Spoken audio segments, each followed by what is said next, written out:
오늘 우리에게 주신 하나님의 말씀은 시편 80편 8절에서 19절까지의 말씀입니다. 주께서 한 포도나무를 애굽에서 가져다가 민족들을 쫓아내시고 그것을 심으셨나이다. 주께서 그 앞서 가꾸셨으므로 그 뿌리가 깊이 박혀서 땅에 가득하며 그 그늘이 산들을 가리고 그 가지는 하나님의 백향목 같으며 그 가지가 바닥까지 뻗고 넝쿨이 강까지 미쳤거늘 주께서 어찌하여 그 담을 허시사 길을 지나가는 모든 이들이 그것을 따게 하셨나이까. 숲속의 멧돼지들이 상해하며 들짐승들이 먹나이다. 만군의 하나님이여 구하옵나니 돌아보소서. 하늘에서 굽어보시고 이 포도나무를 돌보소서. 주의 오른손으로 심으신 줄기요 주를 위하여 힘있게 하신 가지니이다.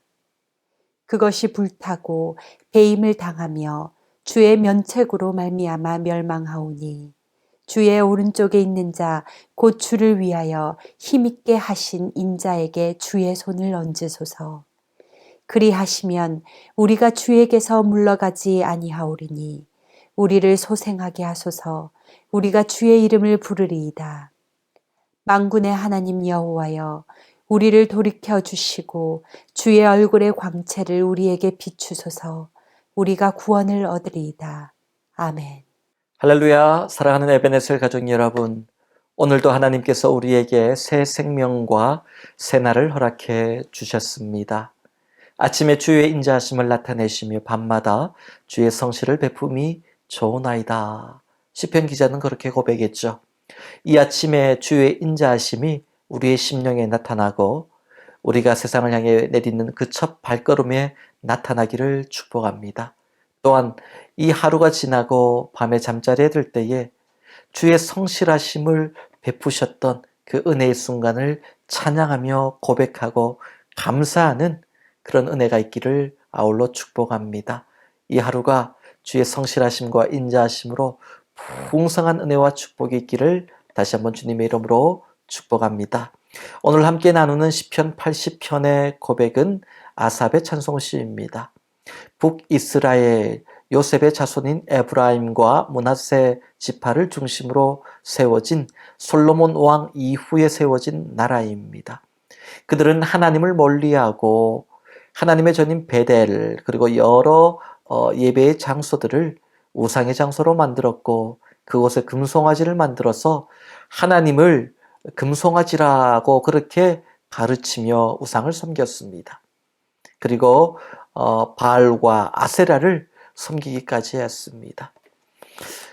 여러분 그렇게 하나님을 떠났던 북이스라엘이었기 때문에 하나님은 그들을 그냥 둘 수가 없었습니다. 그래서 그들에게 아픔을 주시고 그들에게 징계를 내리시는데 나라를 잃게 하고 나라 잃은 백성의 서러움과 고통을 당하게 하십니다. 시편 80편 1절을 보게 되면 요셉을 양떼같이 인도하시는 이스라엘 목자라고 하나님을 고백합니다. 목자에게 문제가 있었던 것이 아니라 목자의 음성을 듣지 않고 다른 길로 갔던 양들, 그 양들에게 문제가 있었죠. 그리고 길을 잃고 헤매면서 후회하고 있는 그 양떼들, 그들은 하나님을 향해서 우리를 회복시켜 주옵소서, 다시 기회를 주십시오라고 간절히 기도하고 있습니다. 이것이 바로 시편 80편의 고백 단원시입니다. 지난 시간에 이어서 오늘 본문을 보게 되면 이렇게 고백하고 있습니다. 본문 8절 말씀입니다. 주께서 한 포도나무를 애굽에서 가져다가 민족들을 쫓아내시고 그것을 심으셨나이다. 지금은 북이스라엘이 멸망하고 난 이후의 상황이지만은 그 처음 가나안 땅에 들어왔던 그때를 생각하면서 애굽에서 노예로 살던 우리를 출애굽시켜 가나안 땅에 옮기신 하나님, 우리의 삶을 그렇게 옮기셔서 우리를 포도나무로 심으셨고 우리는 이 땅에서 많은 축복을 누렸습니다. 그 고백을 9절, 10절, 11절에 이어서 하고 있는 겁니다. 애굽에서 옮겨 심은 그 포도나무가 뿌리가 깊이 박혀 땅에 가득하며 잘 정착하게 하셨고 또한 그 그늘이 산들을 가리고 그 가지가 하나님의 백향목처럼 아름답게 하셨고 또한 그 가지가 바다까지 뻗어서 넝쿨이 강까지 미치도록 뻗어나가도록 하셨다. 많은 축복을 주셨다라는 것이죠. 애굽에서 노예로 살던 이스라엘 백성을 하나님은 약속의 땅 가나안으로 옮기셨습니다. 그리고 오늘 본문의 시편 기자는 그것을 나무를 옮겨 심었다라고 표현하고 있습니다. 애굽 땅에서 노예로 심겨 있던 그들의 인생이었지만 하나님께서 그들을 그 땅에서 파내어서 절망의 땅, 고통의 땅, 신음의 땅에서 파내어 축복의 땅, 약속의 땅, 소망의 땅, 기쁨의 땅으로 옮겨 심었습니다. 거기가 바로 가나안이었습니다.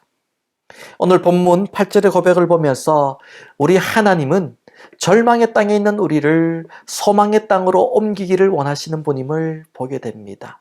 우리가 절망과 고통 가운데 신음하고 있을 때에 하나님은 우리를 안전하게 옮겨서 소망의 땅, 기쁨의 땅, 약속의 땅, 축복의 땅으로 옮겨 심기를 원하십니다.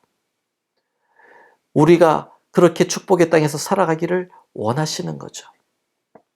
그런데 그 은혜를 잊어버린 이스라엘 백성은 어떻게 합니까? 그 사명을 잃어버리고 그 놀라운 축복, 뻗어나가는 축복, 풍성한 축복을 맺었지만 그 열매를 가지고 오히려 우상을 만들고 우상을 섬기고 하나님을 멀리했습니다. 우리가 풍족하니 이제는 노예도 아니고 이 땅의 주인으로 풍족하게 살고 있으니 하나님은 필요 없다라고 우선순위에서 제외시켜버렸던 거죠. 그렇게 하나님을 떠나게 됩니다. 하나님께서 어떻게 하셨을까요? 그들에게 채찍질을 하기 위해 회초리를 드십니다. 그들을 돌이키게 하기 위해 징계하십니다. 본문 12절을 보니까 주께서 어찌하여 그 담을 허시사 길을 지나가는 모든 이들이 그것을 따게 하셨나이까. 그들의 열매 맺은 그 수고한 많은 삶의 열매들을 다른 사람들에게 뺏기며 그렇게 잃어버리게 하셨다는 겁니다. 얼마나 안타까운 일입니까? 여러분 열심히 일하고 수고한 열매를 남에게 빼앗겨버릴 때 그 절망감이 얼마나 크고 속이 상합니까? 그런 일을 당했습니다. 사람들뿐만 아닙니다. 13절을 보니까 숲속의 멧돼지들이 상해하며 들짐승들이 먹나이다.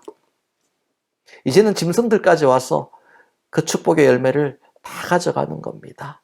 사람들이 짐승들에게 이 축복의 열매를 빼앗긴다는 게 이게 얼마나 비참한 일입니까? 그렇게 비참한 인생, 다 잃어버린 인생이 되게 하셨다라는 겁니까? 왜 그렇습니까?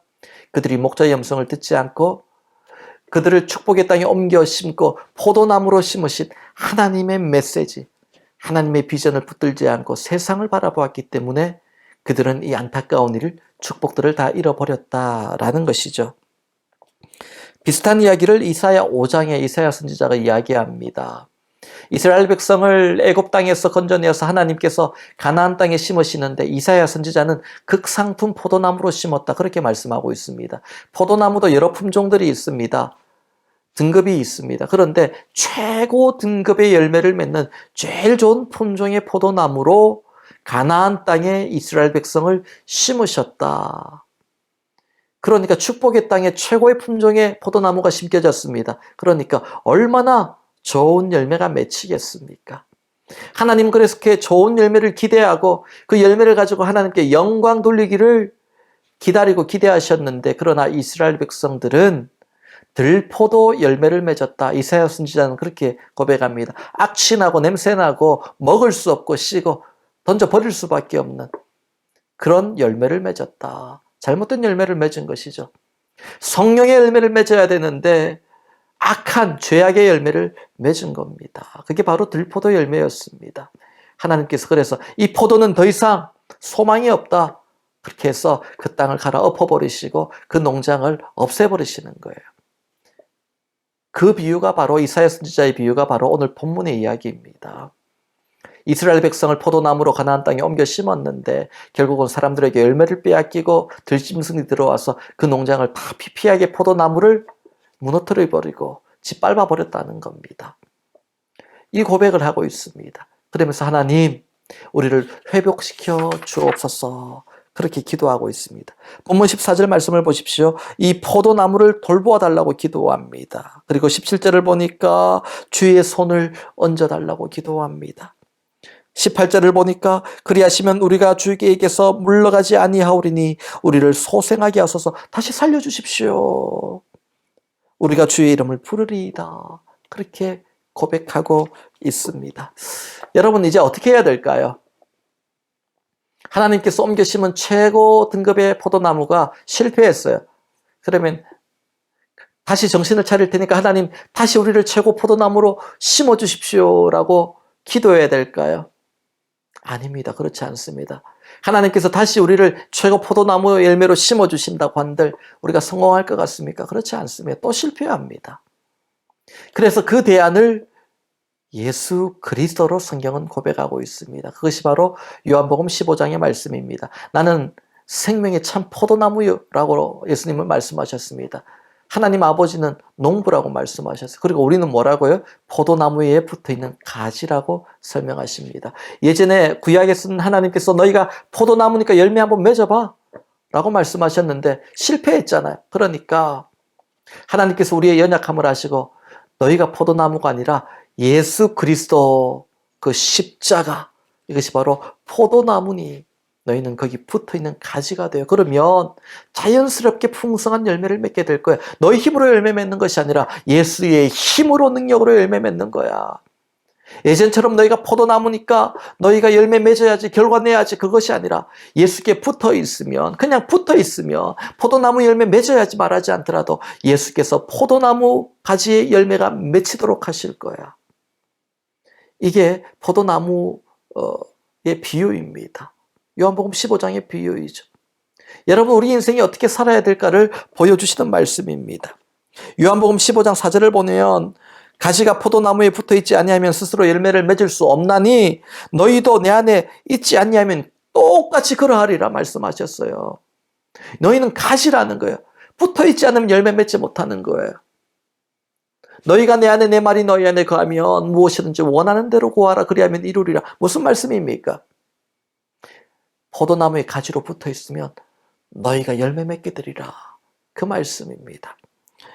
여러분 성공하는 인생과 실패하는 인생의 차이는 여기 있습니다. 실패하는 인생은 자기가 포도나무라고 믿습니다. 나는 포도나무니까 나는 가지도 많이 만들 것이고 열매도 많이 맺을 거야. 수많은 가지를 만들어낼 것이고 건강의 가지, 지식의 가지, 경험의 가지, 인맥의 가지, 여러 가지들을 붙여놓고 여기 다 열매 맺을 거야. 그리고 풍성한 나무를 만들 거야. 그래서 성공할 거야. 남들보다 더 큰 나무를 만들 거야. 더 큰 숲을 만들 거야. 그렇게 얘기를 합니다. 그런 인생은 결국은 최상품의 포도나무 열매를 맺지 못하고 들포도를 맺을 수밖에 없다는 겁니다.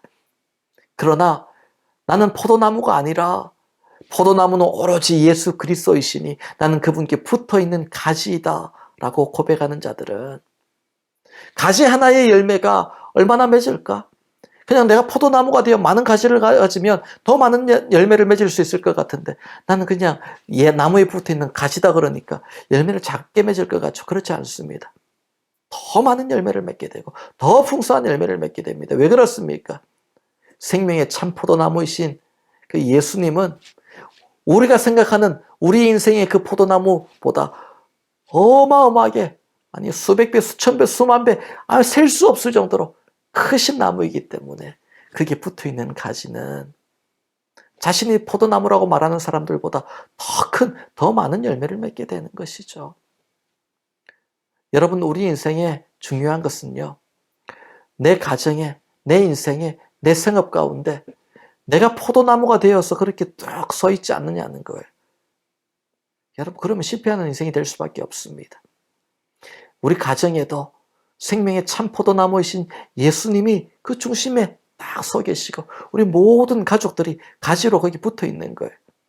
우리 생업에도 직장에도 일터에도 생명의 참 포도나무이신 주님께서 중심을 잡고 그 중심에 십자가처럼 포도나무가 서 있는 겁니다. 그리고 거기에 많은 일꾼들이 많은 사람들이 협력하는 사람들이 가지로 붙어 있는 거예요. 그래서 나무 열매가 맺히는 겁니다.